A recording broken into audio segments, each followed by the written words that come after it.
Nah, setelah dia listing, itulah kita mulai mengadministrasikan, mendata investor-investor yang memiliki saham perusahaan tersebut. Kemudian kita membuatkan laporan kepada emiten, laporan bulanan gitu. Jadi biar dia bisa GCG-nya jalan. Jadi Bima Registra itu salah satu BAE yang menjunjung tinggi untuk teknologi, Pak. Oh, oke. Gitu. Jadi kita memang pada awalnya kita itu di-challenge sama OJK. Dari 2013 itu kita mengajukan izin ke OJK untuk sebagai Biro Administrasi Efek. Kemudian bulan Januari 2014 kita di-interview lah sama OJK waktu itu. Jadi prosesnya BAE itu ada ngajuin dulu, ada interview betul, juga ke OJK. Betul, ya? Pak. Betul. Panjang ceritanya. Kita mau kembangkan sistem di mana si emiten ini bisa mendownload daftar pemegang saham secara real time. Kemudian kita kembangkan lagi saat ini menuju ERUPS, Pak. Oke, selamat datang di podcast Cari Tahu oleh Asosiasi Emiten Indonesia. Di seri kali ini kita akan membahas salah satu profesi di pasar modal Indonesia, yaitu Biro Administrasi Efek. Profesi ini sudah ada dan sudah involve ya sejak awal kegiatan bursa ada, di mana teman-teman emiten melakukan IPO pasti sudah berhubungan dengan BAE sejak awal. Nah, untuk kesempatan kali ini kita berbincang dengan salah satu Biro Administrasi Efek, yaitu PT Bima Registra. Dan saat ini sudah hadir bersama saya, Direktur Utamanya, yaitu Bapak Rizky Yuditya. Apa kabar Pak Rizky? Baik, Pak. Pagi, Pak. Saya panggil Pak Rizky aja ya, Pak ya. Ya. Oke, kita akan bahas secara umum dulu nih, secara general ya. Sebenarnya Biro Administrasi Efek itu apa sih? Dan peran, manfaatnya, tugasnya di capital market ini seperti apa nih Pak Rizky? Ya. Boleh dibantu jelasin? Ya, pertama-tama memang kita itu involve dari mulai awal IPO, Pak. Jadi tugas kita itu adalah mengadministrasikan. Jadi gambaran umum awalnya itu kita mengadministrasikan pemegang saham atau calon investor yang ikut membeli saham ini nantinya waktu IPO. Nah, setelah dia listing, itulah kita mulai mengadministrasikan, mendata investor-investor yang memiliki saham perusahaan tersebut. Gitu. Jadi kita itu mendata, mengadministrasikan, kemudian kita membuatkan laporan kepada emiten, laporan bulanan gitu. Jadi biar dia bisa GCG-nya jalan, good governance-nya jalan. Jadi BAE itu ditunjuk oleh emiten. Betul. Ditunjuk oleh emiten untuk mengadministrasikan dan tadi mendata ya, mendata calon investor dan juga investor nantinya existing. Betul. Oke, jadi makanya involve-nya dari sejak IPO ya. Betul. Karena ada calon investornya itu dari yang calon harus diregistrasiin juga gitu ya. Oke, dan itu setelah IPO itu masih involve terus ya, Pak? Masih involve terus, Pak. Sampai dia delisting pun masih. Sampai dia delisting masih. Jadi selama investor ini mulai masuk sampai dengan nanti kasar kata delisting ya, kita nggak tahu kapan gitu ya. Nah, itu tetap BAE akan selalu involve. Betul. Oke, dan berarti kontraknya BAE ini seumur hidup nih Pak. Sama emiten. Iya, Pak. Oh, jadi kontraknya BAE seumur hidup ya sama emiten ya? Betul, Pak. Oke, itu juga menarik ya, berarti udah jadi partnernya emiten sejak awal. Betul. Oke, nah gimana effortnya BAE untuk, saya nggak tahu ya, untuk meningkatkan added value ke emiten. Nah. Jadi Bima Registra itu salah satu BAE yang menjunjung tinggi untuk teknologi, Pak. Oke. Gitu. Jadi kita memang pada awalnya kita itu di-challenge sama OJK. Dari 2013 itu kita mengajukan izin ke OJK untuk sebagai Biro Administrasi Efek. Kemudian bulan Januari 2014 kita di-interview lah sama OJK waktu itu. Jadi prosesnya BAE itu ada ngajuin dulu, ada interview juga ke OJK. Betul, Pak. Betul. Panjang ceritanya. Jadi kemudian kita di-challenge sama mereka. Kira-kira sih dari existing BAE yang sudah ada waktu itu ada 11 BAE kalau nggak salah saya. Apa sih keunggulan dari Bima Registra? Nah, itu kita sampaikan bahwasanya kita mengedepankan teknologi informasi. Jadi kita mengedepankan digitalisasi waktu itu. Kita mau kembangkan sistem di mana si emiten ini bisa mendownload daftar pemegang saham secara real time. Secara real time. Betul. Real time dalam arti apakah transaksi misal?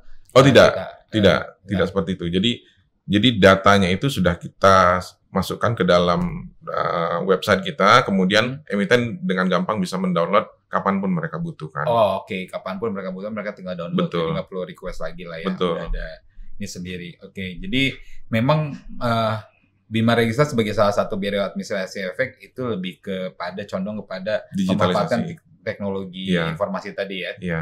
Itu apa aja Pak fitur-fiturnya yang diberikan kepada emiten? Banyak Pak. Kita itu ada bisa download laporan bulanan, daftar pemegang saham, kemudian ada histori transaksi, kemudian ada komparasi. Jadi kita meng-compare antara DPS tanggal A dengan tanggal B.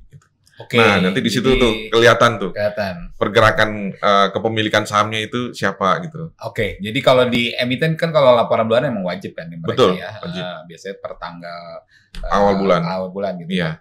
Nah, itu dan juga itu pasti dapatnya dari BAE. Betul. BAE klien-kliennya BAE pasti akan minta ke BAE gitu ya. Ataupun memang udah automatically BAE kirim setiap bulan gitu ya. Nah, jadi kelebihannya adalah tadi ada komparasi juga ya. Iya. Sehingga tahu mana pergerakan investor. Iya, betul.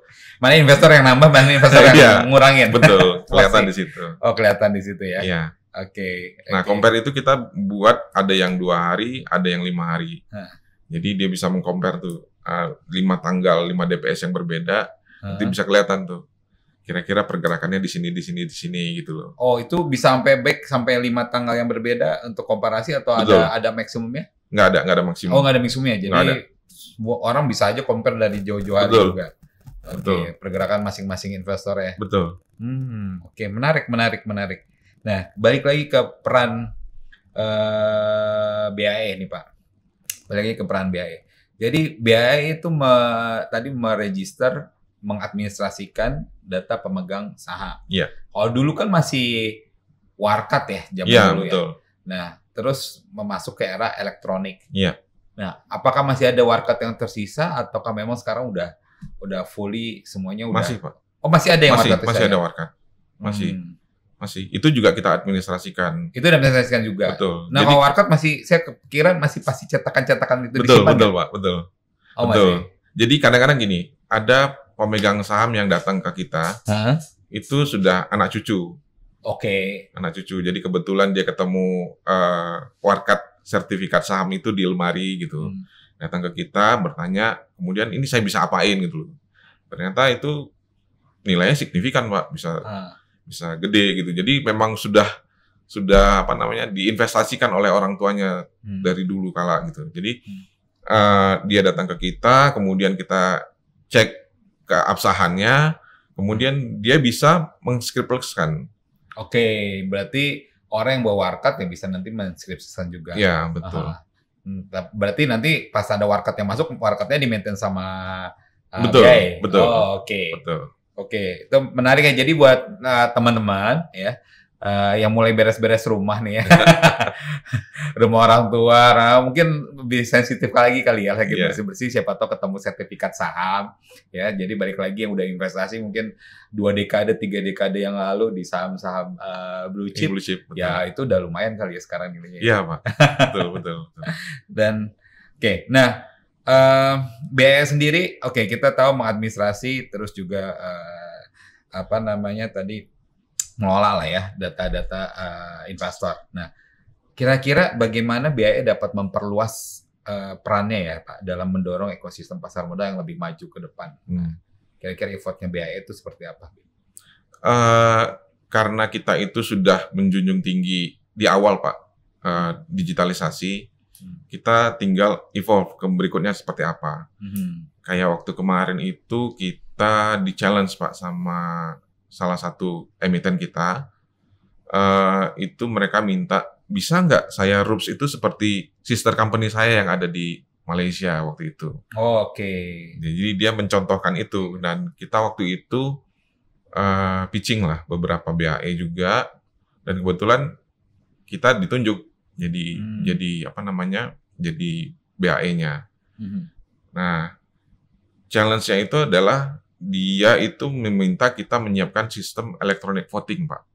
Oh, electronic voting. Betul, electronic Oh, voting. ini kapan Pak? Ini waktu.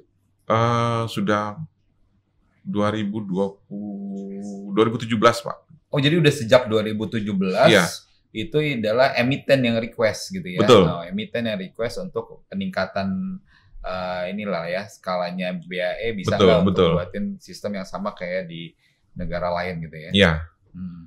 ya. Jadi kita itu di-challenge sama mereka, dikasih waktu cuma sebentar Pak, 2-3 bulan gitu. Kita sudah harus siapkan itu. Mhm. Nah, kemudian berdasarkan pengalaman kita yang lalu-lalu, kita juga mencoba nih.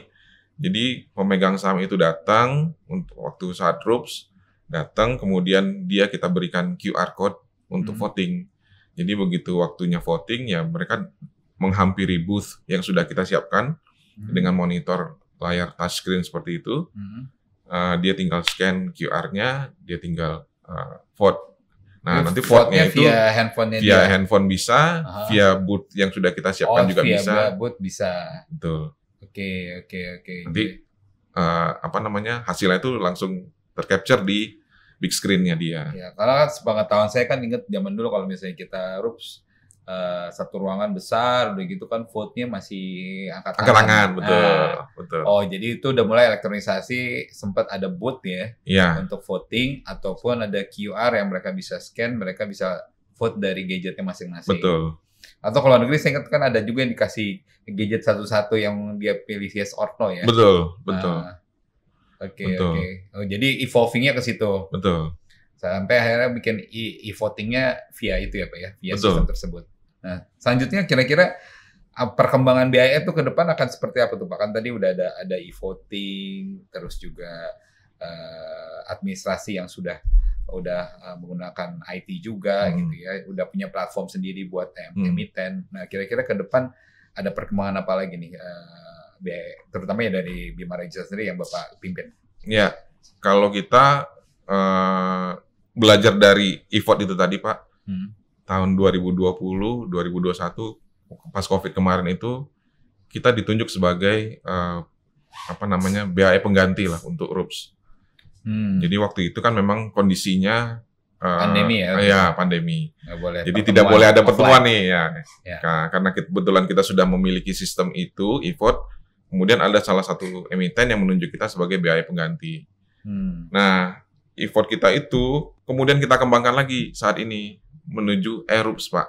Oh, oke, menuju e-RUPS juga, buat Iya. e-RUPS juga ya.